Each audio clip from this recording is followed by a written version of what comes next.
The protagonist steps out of their car and looks up at the house, feeling a sense of excitement rush through them.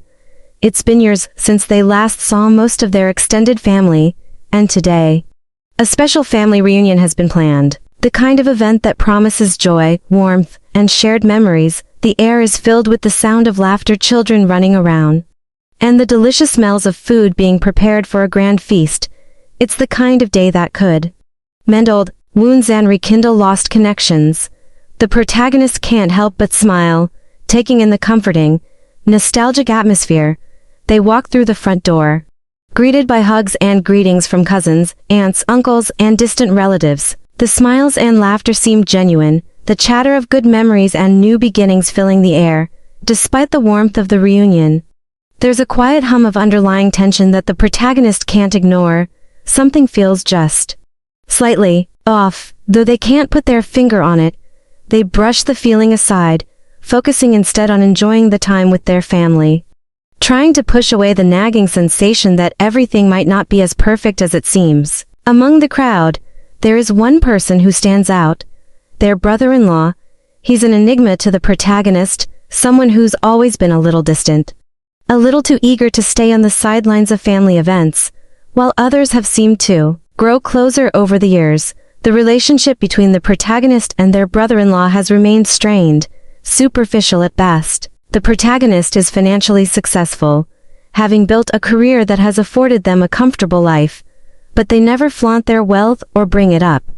They try to avoid the subject of money at family gatherings, knowing it might make them uncomfortable. Their brother-in-law, on the other hand, has always been outspoken about his financial struggles. He has no qualms about discussing the difficulties of his business or how hard it is to make ends meet.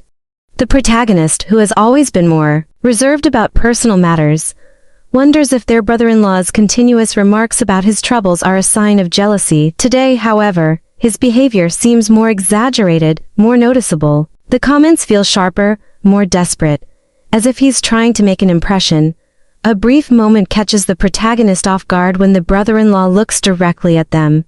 His eyes a little too focused, his smile a little too forced. There is an unmistakable undercurrent of tension, something hidden just beneath the surface. The protagonist doesn't want to believe it, thinking it's all in their head. After all, it's a family reunion, and the last thing they want is to disrupt the happiness of the occasion.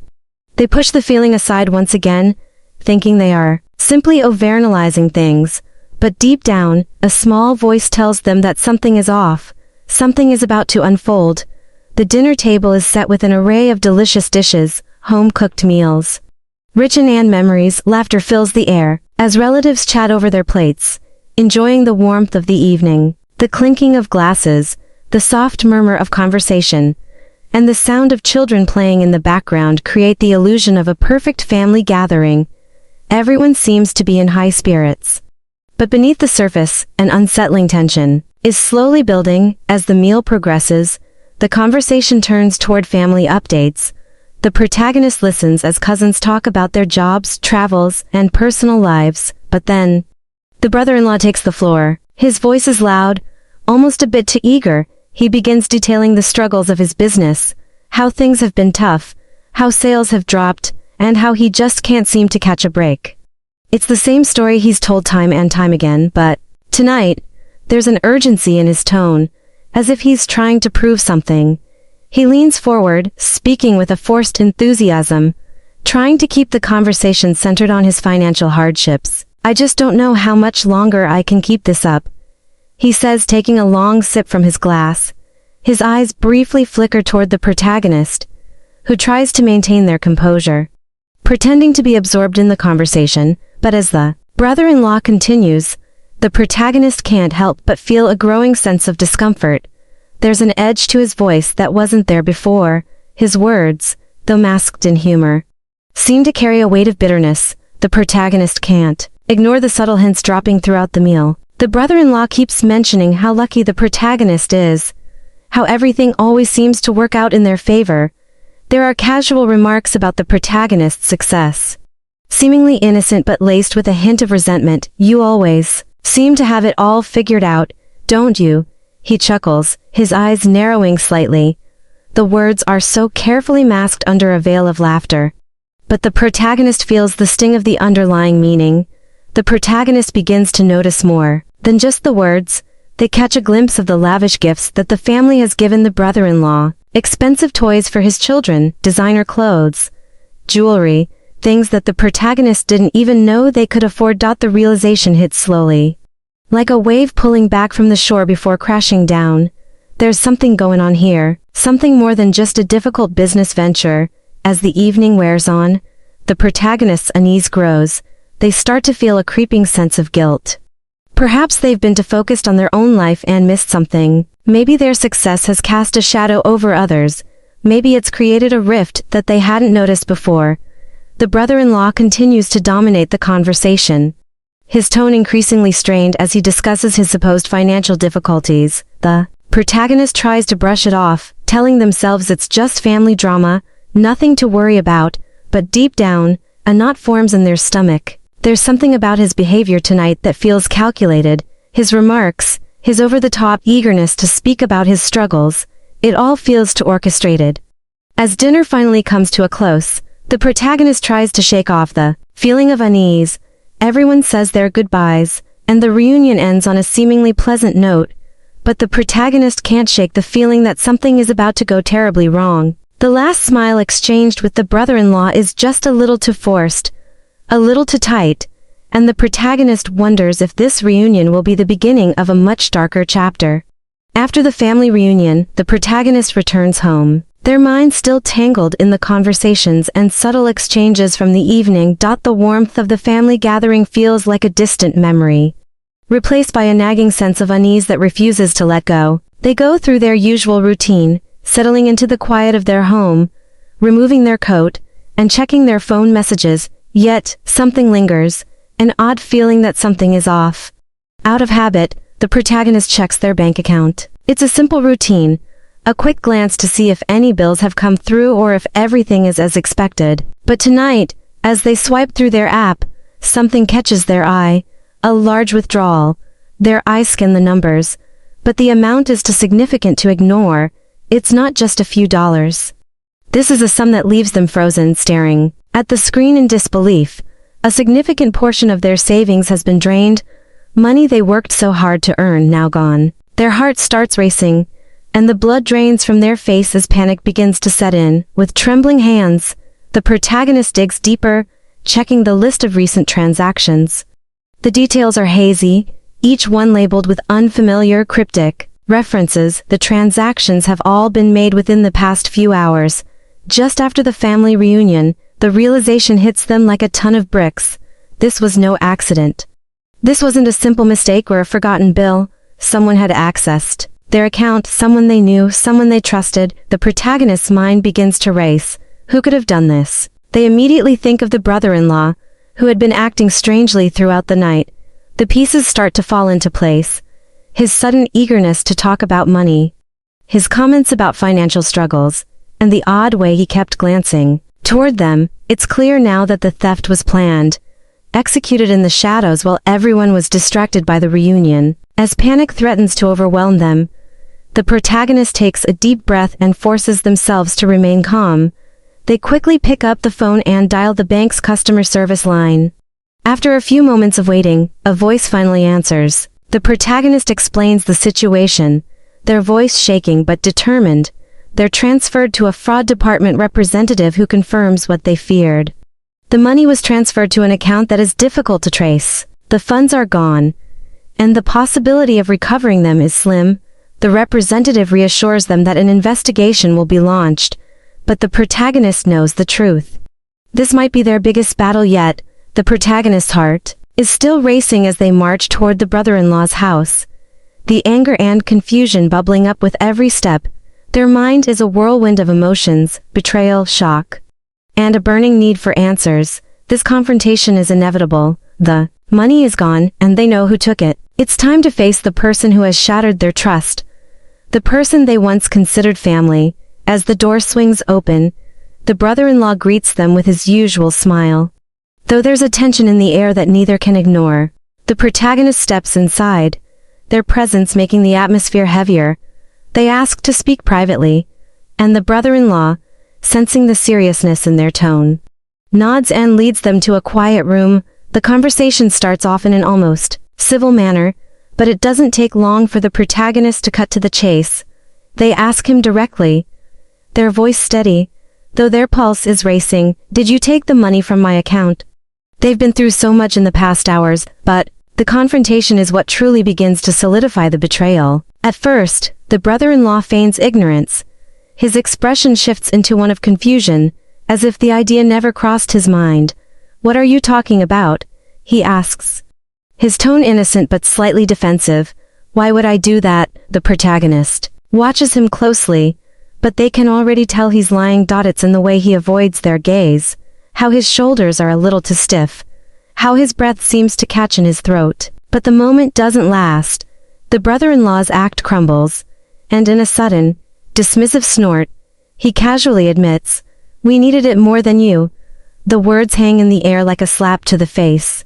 The revelation is nothing short of shocking. The betrayal stings deeper than the protagonist ever imagined. They feel a wave of disgust rise in their chest, choking the words they want to say. This was never about a financial emergency or a moment of desperation. This was a calculated, deliberate act of selfishness. A betrayal wrapped in the guise of need. The protagonist is shaking now, their hands balled into fists. This is not how they imagined this conversation going. The brother-in-law's nonchalance only makes the situation worse. "You always had money?" he adds with a casual shrug. "You've never really needed it, right? My family's struggling. We had to take what we could." His voice is cold, matter of fact, as if it's all perfectly justified. Every word the brother-in-law says fuels the fire burning inside the protagonist. The betrayal, the disrespect, it's all too much to handle. The protagonist's anger is no longer just an emotion, it's a tangible force, pushing them to the edge of control. With trembling hands, they reach for their bag, pulling it open to reveal the consequences of this moment. "You're right," the protagonist says through gritted teeth, their voice trembling with fury. "You needed it more than me." They pause for a moment, letting the words hang in the air before adding with a chilling calmness, "Then you won't mind what's coming next." The brother-in-law's smug expression falters for the briefest second, but he quickly masks it with a forced laugh. He doesn't understand what's about to happen.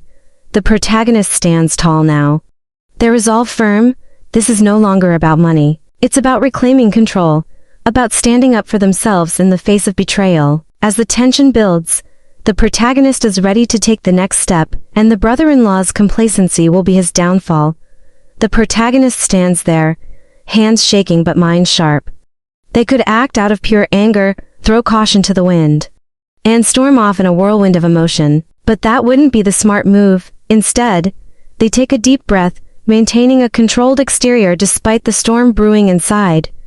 The betrayal still stings, but it also sparks something else, a cold, calculating determination. They have leverage, something powerful enough to ensure this betrayal won't go unanswered. As they stand in front of the brother-in-law, their mind races, replaying moments from the past. They think back to the countless times their brother-in-law had subtly manipulated them, used them for financial gain.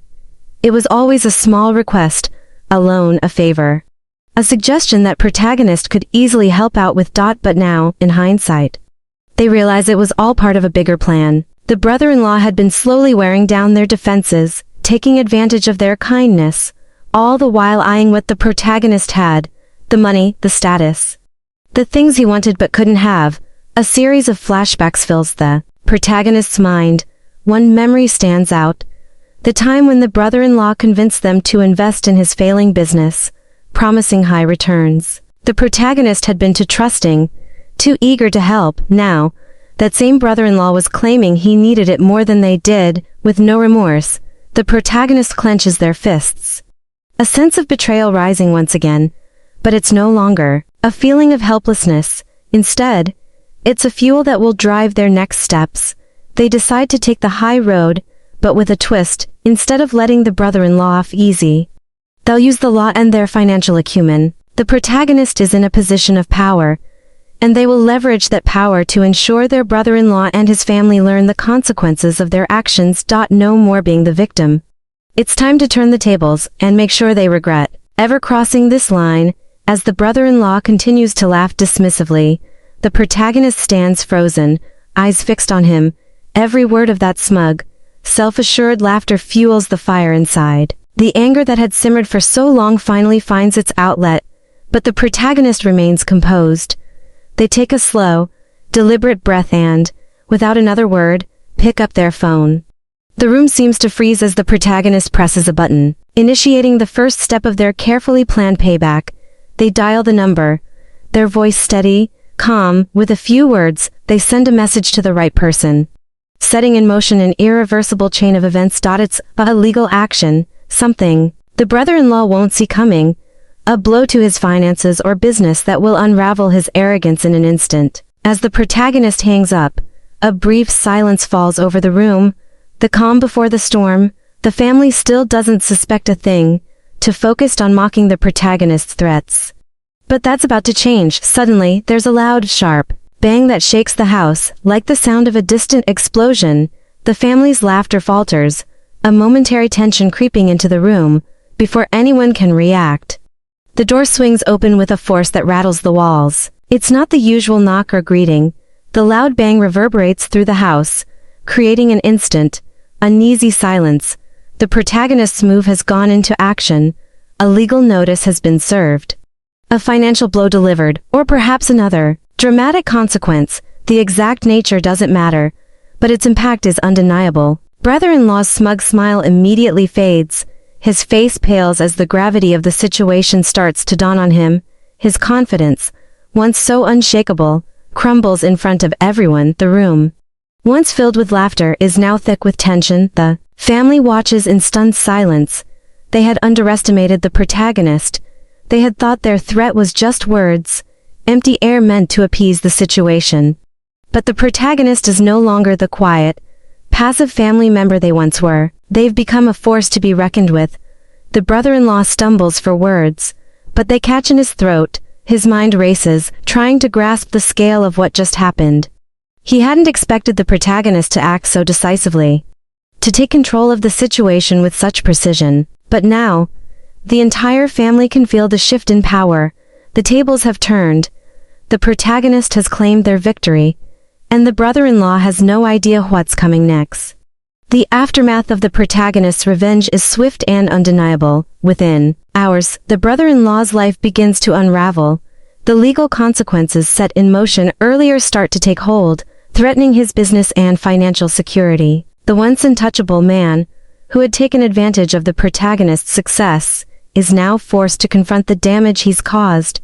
His smug confidence is replaced by anxiety, and the cracks in his carefully constructed life become apparent. As the protagonist watches from a distance, they can't help but feel a twisted sense of satisfaction. The scales of justice seem to be balancing themselves. But it's not just the brother-in-law who suffers. Slowly, the family begins to see the full extent of his betrayal. The realization hits hard, and cracks start to appear in their once solid perceptions. Some family members express sympathy for the brother-in-law, empathizing with his struggles. They see him as a victim of the protagonist's ruthless actions, but others, including those closest to the protagonist, quietly support them. Acknowledging that the brother-in-law's behavior had gone too far, they silently agree that the protagonist had every right to reclaim what was stolen and make the family realize the cost of betrayal. For the protagonist, however, there's a bitter tinge to the victory. Despite the justice served, they feel the weight of their actions. It's not a pure victory. There's a sense of loss that lingers. The family dynamic has been permanently altered. They've reclaimed their power, but at the cost of the relationships that once held them together. No matter how justified their actions were, the protagonist knows that things will never be the same. The ultimate consequence of the protagonist's calculated revenge arrives with full force. The brother-in-law, once a figure of arrogance and entitlement, loses everything. His business, once thriving, crumbles under the weight of legal action and financial ruin. The family watches in stunned silence as he loses his standing not only in the business world but within the family itself. The respect he once commanded dissolves, replaced by shame and regret. The protagonist has, without a doubt, reclaimed control of their life. The power dynamic has shifted, and the brother-in-law is left powerless, a shell of his former self. Yet, As the protagonist reflects on the path they've taken, the victory feels bittersweet. They question if the revenge truly served them justice. Was it worth the cost? While they've righted the wrong done to them, they can't shake the feeling of emptiness that follows. They've taken back what was stolen from them, but in doing so, they've also lost the connections that once brought them comfort. Relationships have been fractured, and trust is broken beyond repair. The protagonist may have reclaimed their dignity, but at the cost of deeper emotional scars. The story concludes with the protagonist standing tall, having achieved their goal. They've proven their strength and resilience. The final moment is one of empowerment, both financial and emotional. They've stood up for themselves, forcing their family to see the truth and finally taking control of their own fate. However, karma has a way of balancing things. The family is now divided. Some still sympathize with the brother-in-law while others silently applaud the protagonist's actions. The protagonist, though, walks away with a sense of finality. They did what was necessary, and in the end, they stand victorious. The brother-in-law, once so smug and confident, is left with nothing but regret, knowing that the price of betrayal was far greater than he ever anticipated.